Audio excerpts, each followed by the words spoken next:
FM 89.1, Radio Universidad.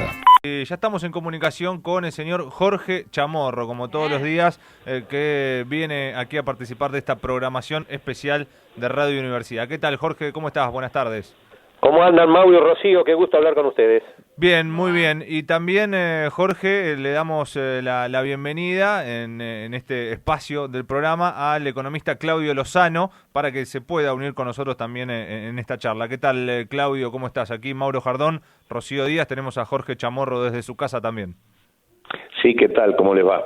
Bueno, les pido, nos vamos ordenando, obviamente esto es en vivo y dadas las disposiciones tenemos a uno de los integrantes del programa en su casa, Jorge Chamorro. Jorge, si querés, podés saludarlo a Claudio Lozano ya para comenzar esta charla.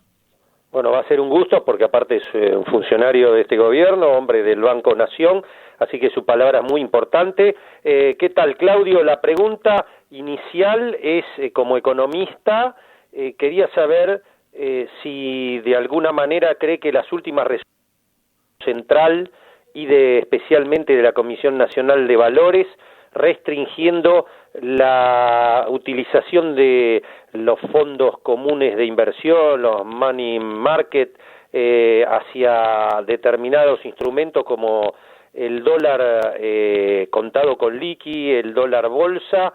Esta manera de restringir la operatoria hacia activos en dólares es suficiente o llegó tarde y mal o todavía estamos a tiempo de revertir que se ha suscitado con el dólar oficial.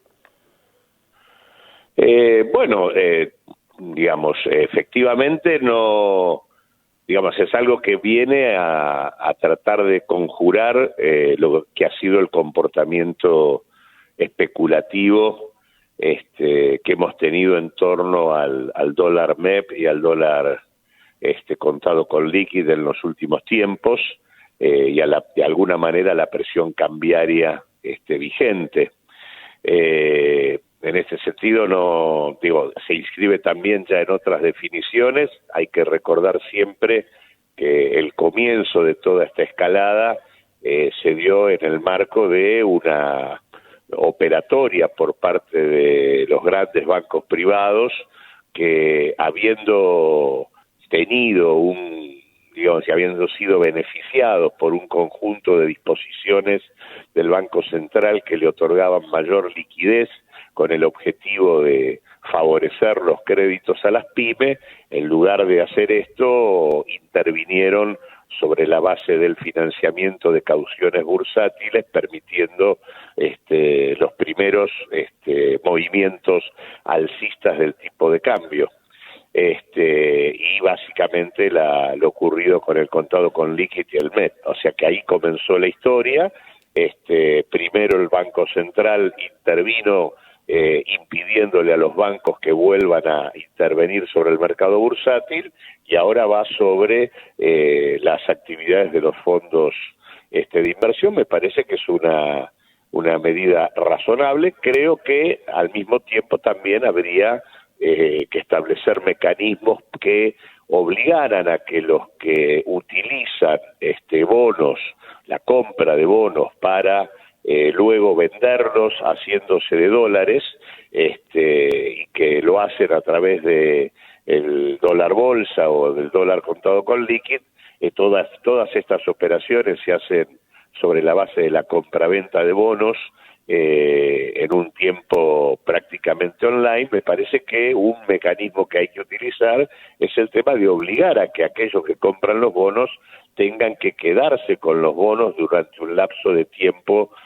más prolongado, de manera tal de que el riesgo para operaciones de esta naturaleza sea muchísimo mayor. O sea, de alguna manera romper la posibilidad de esta suerte de arbitraje especulativo que llevan adelante. Me parece bien lo de los fondos, me parece bien haberle prohibido a los bancos intervenir en el mercado bursátil.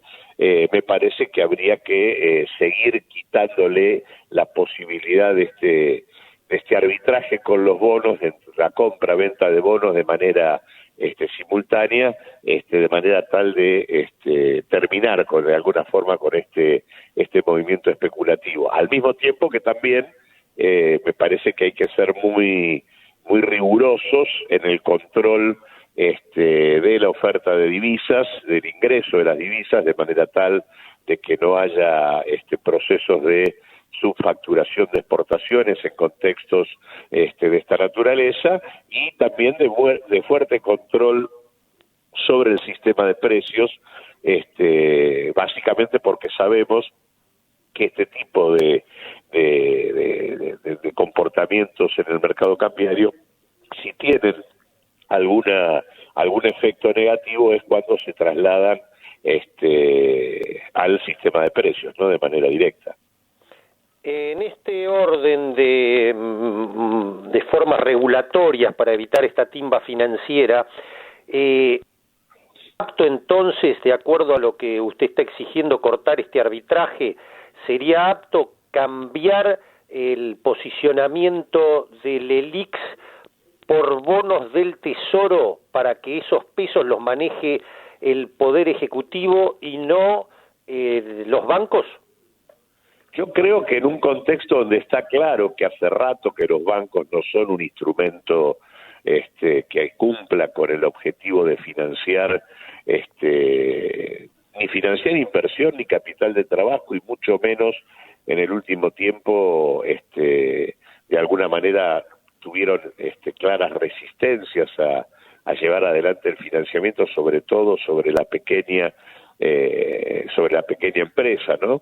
En general, digamos, las firmas que suelen tener la asistencia financiera de los grandes bancos privados son en general medianas empresas con cierta espalda.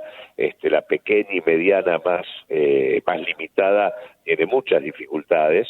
Me parece que es mucho más razonable, dado que los bancos tienen una liquidez en pesos realmente formidable hoy, que es mucho más útil que el Estado sea quien, por vía de la emisión de un bono, el que esté en capacidad de fondearse y utilizar esa liquidez en pesos disponible para los objetivos que tenemos en este contexto de emergencia, ¿no? Y que básicamente tienen que ver con sostener la nómina de salarios, por un lado, de manera tal de poder evitar que se corte la cadena de pagos y que la demanda no se deprima tanto como en todo caso podría ocurrir. Así que me parece que sería mucho más eficaz la emisión de bonos por parte del Tesoro para capturar la liquidez disponible y a través del Estado darle el destino que corresponde, ¿no? Sobre todo para la atención de la pequeña y mediana, la micro, la pequeña y la mediana empresa.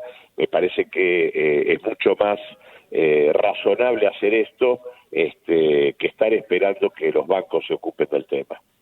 Doctor Claudio Lozano, ¿qué le contesta a los ortodoxos que ya ponen el grito en el cielo, adjudicando casi exclusivamente la culpa de la suba del dólar contado con liqui, blue y bolsa a la emisión irresponsable del Banco Central?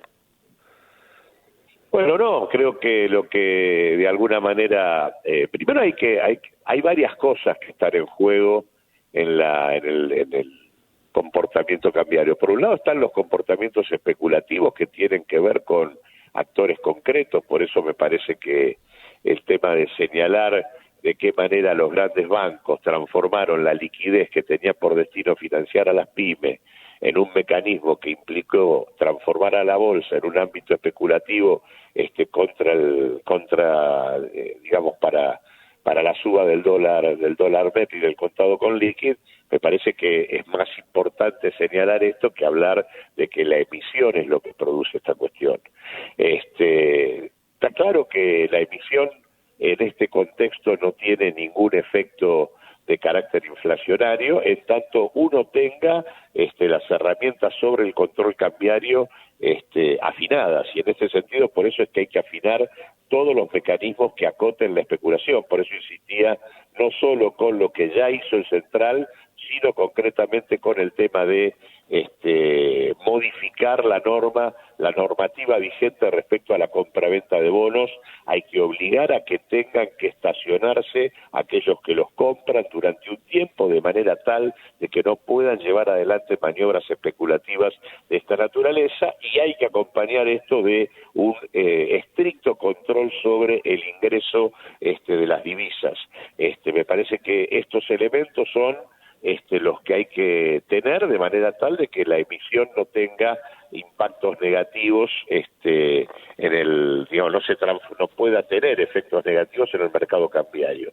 Si la emisión está en un contexto cambiario controlado, con un sistema de precios que también está disciplinado, en el contexto de la capacidad ociosa disponible, y donde además la demanda realmente no es una demanda excedente ni cosas por el estilo, al contrario, estamos en contextos claramente depresivos, no hay ninguna razón para que la emisión produzca ningún efecto en términos inflacionarios. De hecho, además, todas las proyecciones de las que disponemos en materia de precios para este año son proyecciones que marcan que los precios van a tener un comportamiento bastante inferior al del año pasado. Así que la verdad creo que hay que sacarse de encima esos prejuicios. La emisión, sumada a la posibilidad de plantear mecanismos contributivos especiales en la emergencia por parte de las principales fortunas y de las principales empresas del país, y monitorear que los grandes contribuyentes mantengan los pagos, son las claves con las que tiene que manejarse el Estado para poder sostener demanda y para poder impedir que se destruya capacidad productiva. Nosotros necesitamos que en este contexto de pandemia, por un lado se sostengan los ingresos imprescindibles de la población y por otro lado se sostenga la capacidad productiva. Eso es lo que tendríamos que lograr para que en el momento en que esto pase podamos iniciar un proceso de recuperación, y para esto la emisión es absolutamente indispensable. Bueno, abonando lo que el doctor Claudio Lozano acaba de decir, yo accedí ayer a los datos del informe cambiario del Banco Central, es decir, los movimientos oficiales de divisas, y en marzo, tal como dice el doctor Lozano, cayó 65% de manera interanual la compra de dólares por parte del público. Por el contrario, y acá viene un tema que de paso le pregunto al doctor Lozano, se sabe que el sector agropecuario liquidó un 30% menos que en marzo del año pasado.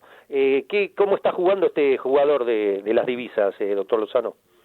No, está claro que todos los actores que tienen que ver con el poder económico en la Argentina no están jugando de manera adecuada ni a la altura de las circunstancias. Por eso es que es muy importante reforzar todo el sistema de regulaciones y de intervención del Estado para poner en caja esos comportamientos. Del mismo modo que los grandes bancos fueron reticentes a prestarle a las pequeñas empresas a pesar de las facilidades que otorgaba el Banco Central, del mismo modo hemos tenido el comportamiento negativo de grandes grupos empresarios que en contextos, grandes grupos con espaldas políticas, con espaldas económicas muy significativas y que se dan el lujo de despedir 1.400 trabajadores un día, 5.000 otro, cuando en realidad están en capacidad de sostener la situación porque vienen de años en donde han cosechado incrementos sustantivos de su facturación y de su rentabilidad. Y del mismo modo, acá esta baja que vos mencionás tiene que ver con que si hay algo que caracterizó el accionar del sector agrario fue el liquidar las divisas antes de que asuma el gobierno de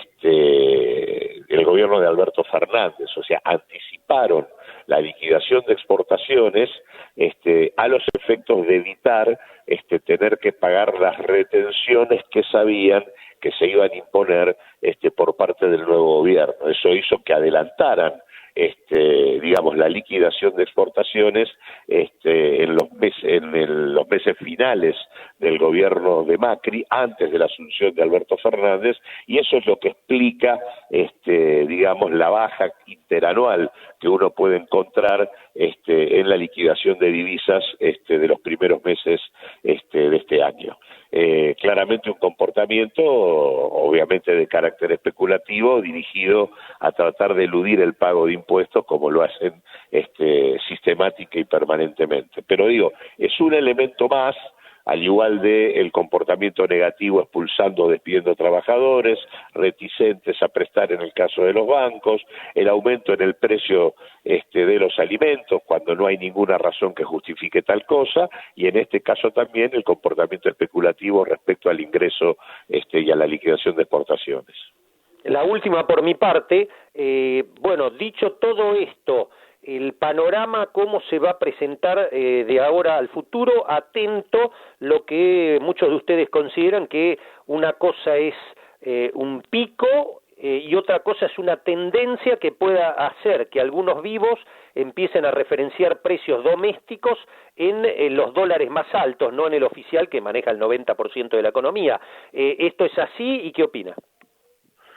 Mira, la verdad es que nosotros entendemos que sería muy razonable que el conjunto de las definiciones que está tomando el gobierno comenzaran a articularse en un plan integrado, habida cuenta de que la pandemia y la cuarentena en la que estamos metidos tiene todavía un trecho que recorrer, habida cuenta de que es el instrumento más adecuado para poder cuidar la salud de la población en un contexto donde no tenemos ni vacuna ni tratamiento y donde, por cierto, las limitaciones de un sistema sanitario que fuera devastado en el contexto del neoliberalismo necesita tiempo de reconstrucción, que es lo que vamos ganando en el marco de esta cuarentena. Por lo tanto, acá hay que sostener la cuarentena y para sostenerla se necesita garantizar ingresos para los sectores más vulnerables, creo que es imprescindible transformar lo que han sido los esfuerzos del ingreso familiar de emergencia, de los bonos a jubilados, digamos, asignación por hijo y demás, en la puesta en marcha de un ingreso de carácter universal, sin limitación alguna, que le llegue a todos los hogares de la Argentina, equivalente a una canasta alimentaria, cosa de garantizar el alimento del conjunto de la población.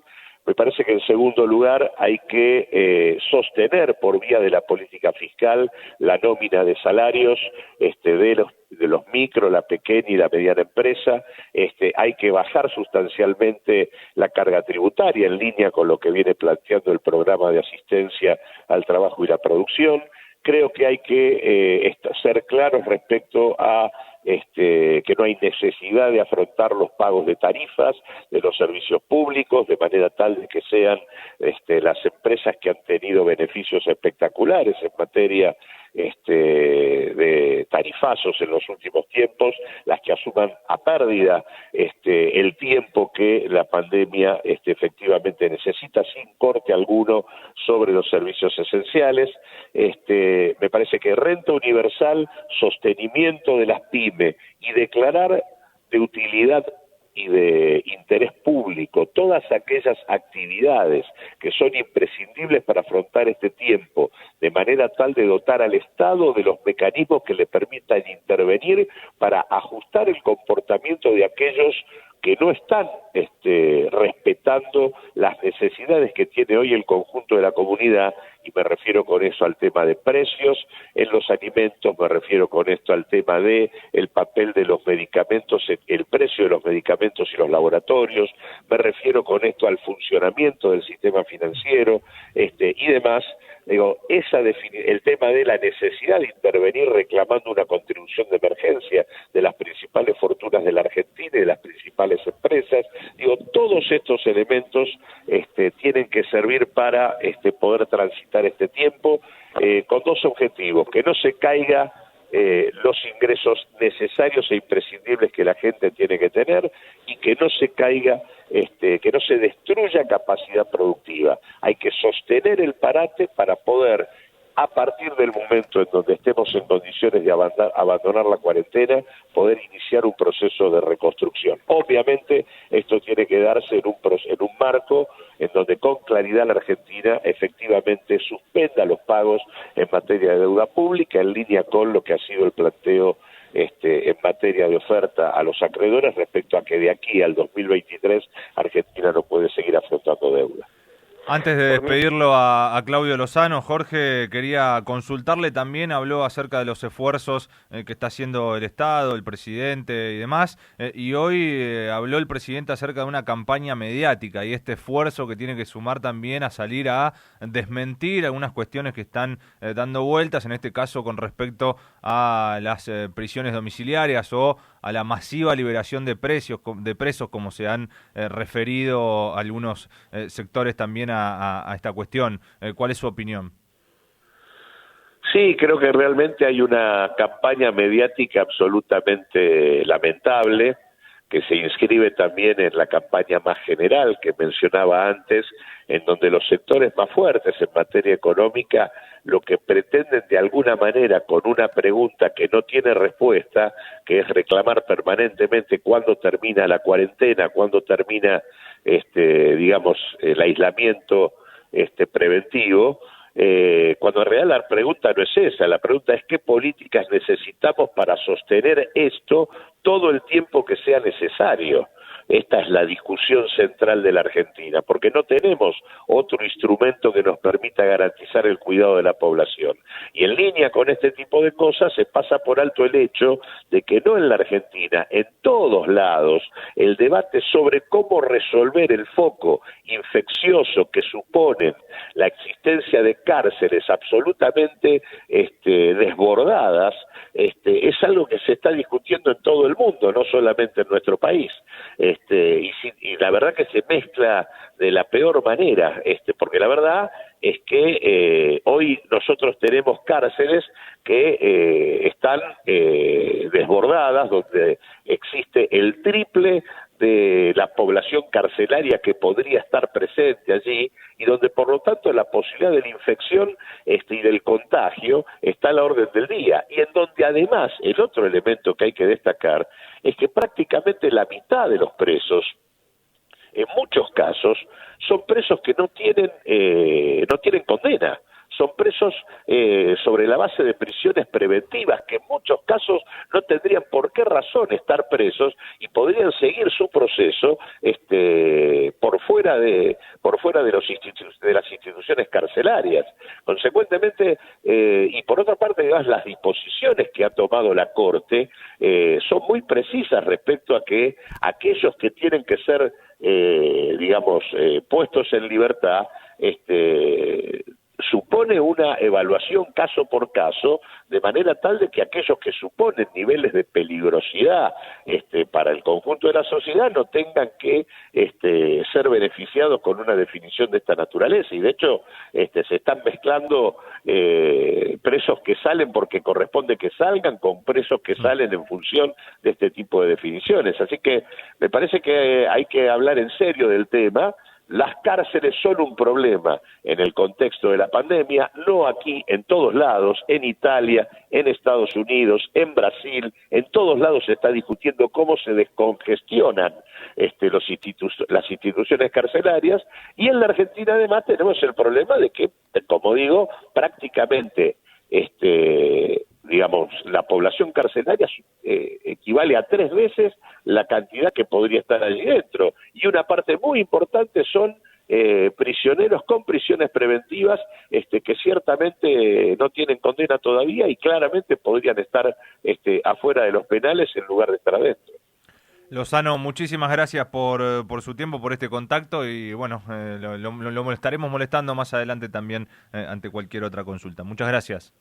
Igualmente, hasta siempre. Un gusto. Gracias, Claudio, muy amable. El economista Claudio Lozano y también director del Banco Nación de la Argentina. Jorge, ¿cómo estás? ¿Cómo te va? Muy bien, muy bien. Bueno, quiero felicitarlos porque Lozano no habla, que es muy difícil que hable Lozano, así que han logrado una muy buena nota. Es hoy un funcionario importante, director del Banco Nación, así que era Sí, una voz. acá nos llegaban muchos mensajes que prácticamente no entendían nada de lo que estaba hablando usted con Lozano, ¿no? Pero ¿Sí? bueno. ¿En Sí, serio? veo a veces el lenguaje muy técnico, económico, que no llega Bueno, lo a... traducimos. Sí, ¿Quieren que lo traduzcamos no por usted, brevemente? sino por muchas de las cosas que decía Lozano, que tal vez a veces damos por sentada en este conocimiento, información que tenemos, y tal vez para mucha gente no queda claro. ¿Quieren que lo traduzca Si brevemente? puede hacer brevemente un resumen, me gustaría. La cosa es así. El problema es quién maneja los pesos, quién maneja los dólares. Los pesos son la plata del pueblo, los dólares son la plata de los grupos privilegiados. Independientemente de que vos, Rocío, yo, Agustina o Jessica nos compremos $100, 200 o juntemos 10.000 o la suerte de más de esos dólares para defendernos de los desastres que históricamente han hecho la mayoría de los gobiernos con la economía, y estamos justificados, comprendidos nosotros pobres pelagatos, de hacer lo que podamos para defender nuestros ahorros. Eso es pero eso forma parte de una mínima parte, como ya lo conté hoy, las estadísticas oficiales indican que bajó un 65% la compra de dólares por parte de la gente, del hombre común, y sin embargo el dólar creció 35 pesos, un 80% de diferencia con el oficial en los últimos tiempos. ¿Qué queda claro acá? Que el dólar es la moneda de los grupos poderosos. Con ese referencia de valor presionan y marcan lo que ellos quieren y les parece de la economía en estos países emergentes. El peso es la moneda del trabajador. ¿Qué quiere hacer el gobierno? Pesificar la economía. ¿Qué quieren hacer los grupos económicos? Dolarizarla. Es así de simple. ¿Qué tiene que hacer el gobierno? Evitar que la emisión, con el esfuerzo de todos los argentinos, de la creación de dinero, termine en manos de unos pocos, como pasó con los 600.000 millones de pesos que emitió el Banco Central en marzo, para que gran parte de eso, como ya lo hemos explicado, vaya a préstamos a las pymes, para la economía real, para pagar sueldos, vaya a préstamos para los monotributistas, para aquellos que tienen situaciones de carencia en este momento de la pandemia, terminó en manos de esos grupos que, utilizando artilugios, llegaron por determinados vericuetos del mercado de capitales y lograron subir a 120 pesos el dólar. Eso es lo que quiere hacer el gobierno. ¿Cómo lo hizo? Mal y tarde. Por eso se comió 35 pesos de suba en el dólar, desde el dólar oficial al dólar paralelo. ¿Qué tiene que hacer ahora? Reforzar concretamente, cortar ese circuito especulativo.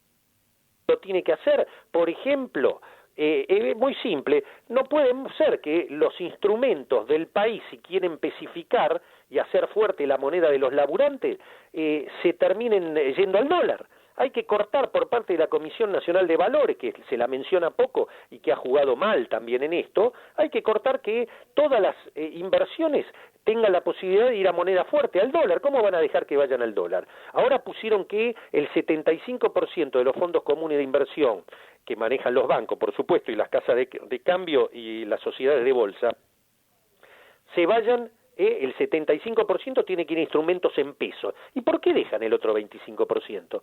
No, hay que cortar ese circuito, porque ese circuito no lo maneja el laburante común, lo maneja el 10% de la población. Ese circuito. ¿Por qué el campo puede tener 9.000 millones de dólares todavía guardados en los hilobolsa?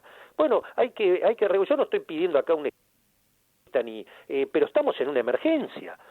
¿O acaso en Europa Angela Merkel, 5 países más como Italia, como España, en Latinoamérica lo mismo, están pensando en pedirle contribuciones extraordinarias a los que se han enriquecido mientras la gente entraba en dificultades o directamente se moría de hambre? Hay sectores que se han enriquecido, como en este momento hay sectores que están ganando mucha plata, como las alimenticias, como los bancos, el sistema financiero, los supermercados. Bueno, sin querer abortar la posibilidad de inversiones, de que se permita la generación de riqueza para que se mantengan los empleos, eso nadie lo discute, pero tampoco permitir que hagan pomada la economía, llevando el dólar a 140, 150 pesos y que después se disparen los precios en medio de una estanflación.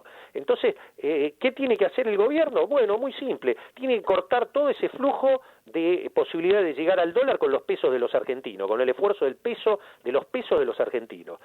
Tiene que exigir y controlar que no haya sobreimportaciones, porque ahora parece que todo el mundo importa para agarrar el dólar oficial, y después fugarlo, o todo el mundo su factura, exportaciones. Ahora nadie exporta, porque todos quieren agarrar los dólares a 65 pesos, el dólar mayorista, no el dólar oficial minorista.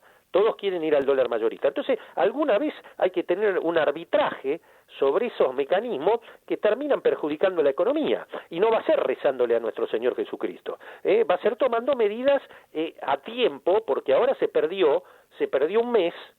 Recién ahora salen a hacer controles más estrictos que no son totalmente suficientes. Y ahora ya tienen 35 pesos arriba el dólar. Yo quiero ver cómo lo van a bajar ahora. Y si esto sigue, no te quepa duda de que van a empezar a decir los supermercadistas, los compran insumos, van a empezar a decir, me están llegando los precios con aumento. ¿Qué aumento de qué? Si está todo congelado, está todo en el tercer subsuelo. Pero va a pasar, esto ya lo sabemos en la historia argentina. Entonces, la mano invisible del mercado, de 2 o 3 vivos, de 2 o 3 sectores que son los vivos, como los sectores de alimentos, los sectores de medicamentos, los sectores de los bancos, la intermediación financiera. Entonces la traducción es esta. Hay que poner las cosas. Mira, yo te voy a hacer un solo dato más para dejarlo ya a ustedes. Durante el macrismo, dato oficial del mercado cambiario Banco Central, investigando yo este tema. Durante el macrismo, 6 millones de argentinos compraron dólares. ¿Sabés cuántos de esos se llevaron el 60% de todas las divisas del país? Es decir, casi 97.000 millones de dólares. 6.000. De 6 millones, 500, de 6 millones, 5 millones, 994.000 éramos nosotros el chiquitaje. El que pudo, yo ni eso. Pero el que pudo, 100 dólares, 500, 1.000 dólares, 2.000, 3.000. 10.000. El 60% se lo llevaron el 0,1% de todo lo que compraron dólares, 6.000 tipos. Entonces, ¿dónde está la mano invisible del mercado? Ojo con esto. Bueno, esto es lo que este gobierno tiene que tener muy presente. Jorge, un placer, como siempre, escucharte, explicarnos y, por supuesto, hoy con esta entrevista en conjunto a Claudio Lozano. Así que muy buenas tardes para vos y buenas noches ya. Un gran cariño a ustedes y ¿puedo quedar en línea privada para hablar con la producción? Puede, Jessy, no tenemos producción hoy, Jorge, no tenemos nada prácticamente. Sí, aquí estaba Agustina, que se ha ido temprano, pero yo le digo que si tiene alguna duda, se comunique por WhatsApp. Ahí está, si excelente, excelente. Son los vericuetos de la cuarentena. Sí, hoy nos hemos quedado solos acá junto con Jessy. También partió Rocío Díaz, así que estamos acá hasta las 8 de la noche, pero le vamos a poner todo lo que nos queda. Claro, qué maravilla. Escúcheme, acompáñemela Jessy a la salida, porque Dios mío, salir de ahí con todo oscuro y en soledad, mamita querida. Está con movilidad, por suerte, por estos días. Eso es bueno. Sí. Eso es bueno. Sí. Un abrazo, Jorge. Un cariño a los dos. Adiós, buenas noches.